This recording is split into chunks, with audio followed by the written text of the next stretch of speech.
Oh, one of my favorite places on planet Earth, the handicap parking stalls. If you ever need a real laugh, you need just to be tickled, just drive around and look for your local handicap parking stalls. They have a huge spot in between them so that people can get their wheelchair out. But this person decided to park 3/4 of the way in there and only 1/4 of the way in the handicap parking spot. Hilarious. I don't know what's going on with these people, man. I really don't.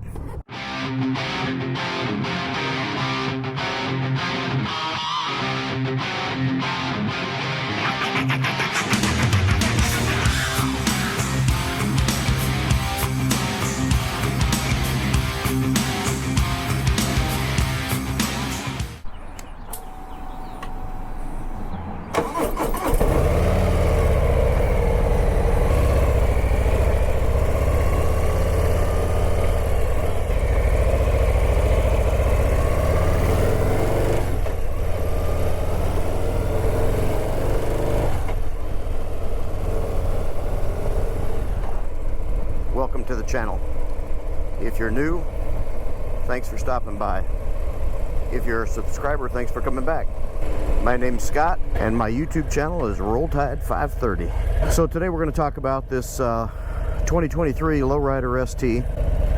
I currently have about 1,100 miles on this motorcycle, and so I'm going to just kind of run through you real quick exactly what I like about it, what I found that I don't really like about it, the things that work, things that don't work, a few things that I've added to the motorcycle that, in my opinion, make it just that much better.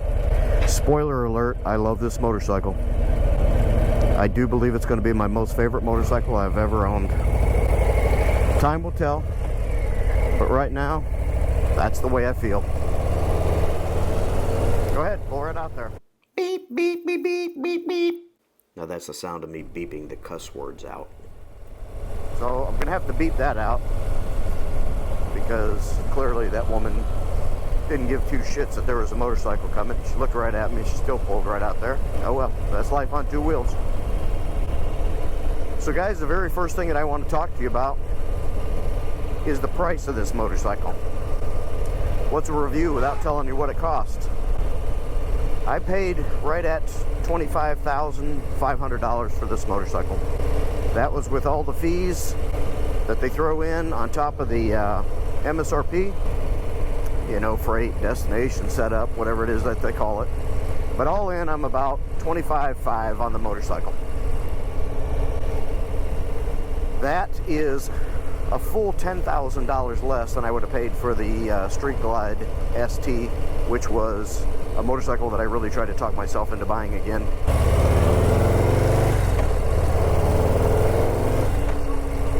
Okay, things that I kind of found that I disliked about it. The windshield was the very first thing that I found that I disliked, and it wasn't because of the coverage. You get great coverage with that stock windshield. So I replaced the windshield with a Clockworks Flare windshield. I'm very happy with it. I put about 400 miles on it since I got it. It's super dirty.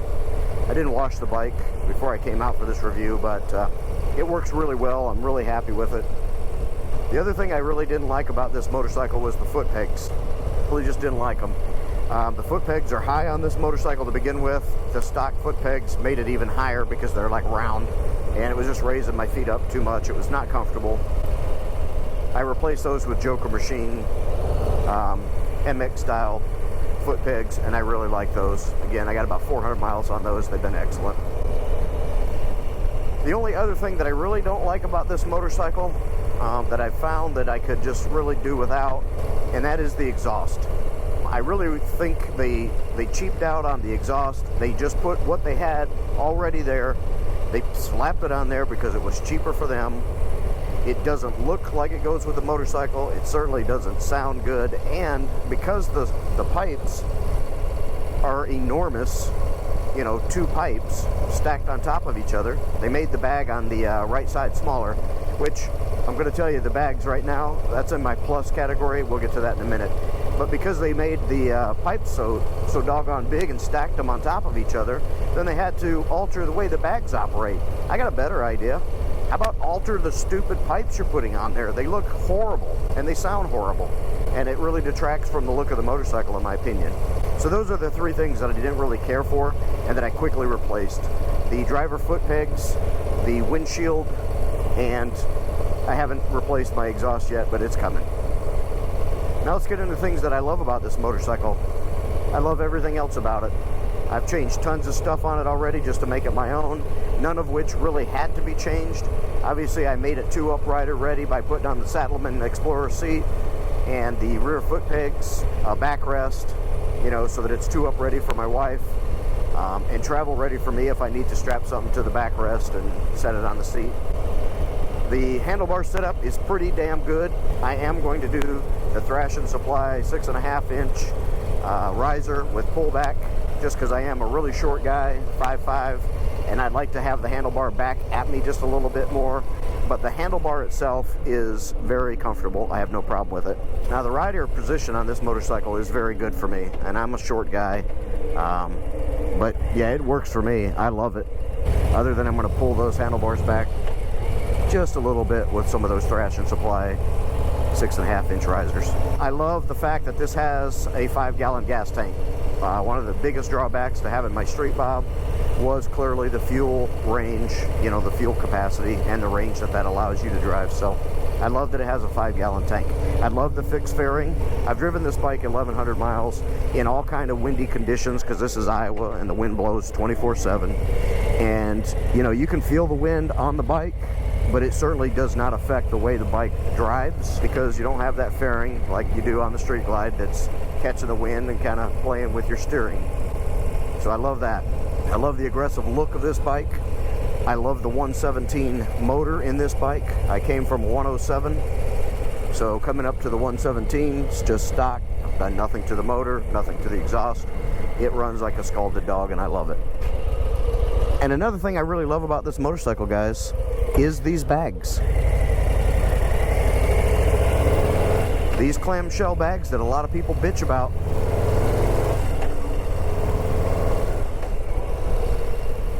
I find these bags to be absolutely adequate.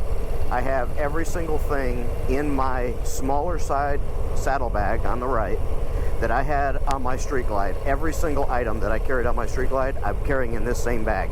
So it has plenty of capacity for that. It's not as big a deal as I thought it might be when I was looking at the bags and thinking they're a little bit smaller. Turns out it's not a problem at all. And then of course the bigger one's on the left, and I let my wife use that bag for her stuff, and she's got more space and it's great. I would say that this bag on the left is comparable to the same size of one that you'll find on a touring motorcycle. I think the capacity in the brochure is smaller because the right side bag is smaller. If you put the same size bag on both sides, I think it'd be real close to what you have on the touring bikes. And what I like about this the best, the absolute favorite thing about the Lowrider ST for me is, in essence, it's a mini bagger.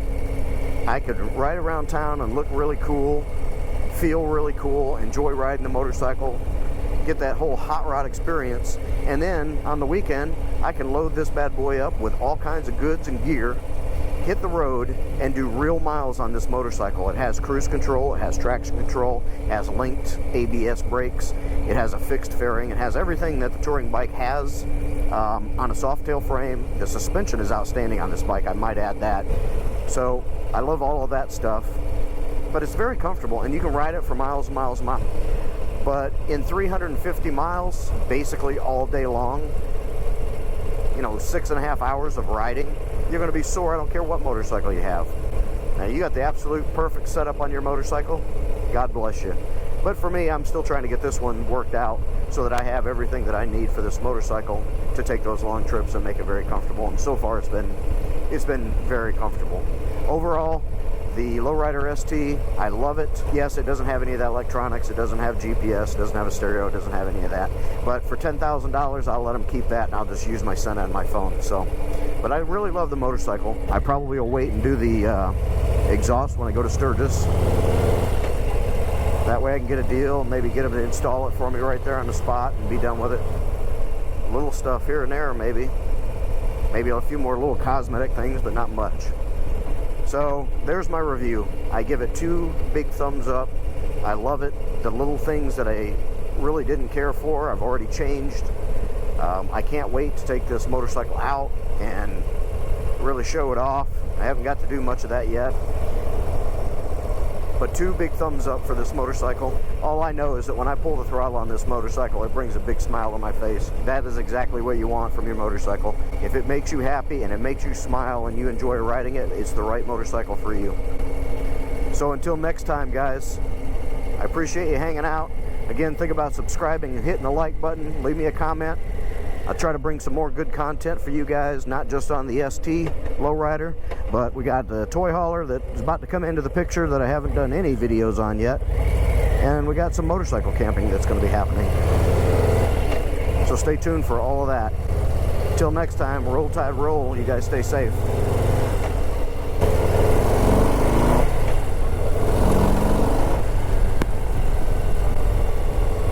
Oh boy, she runs. No doubt about that.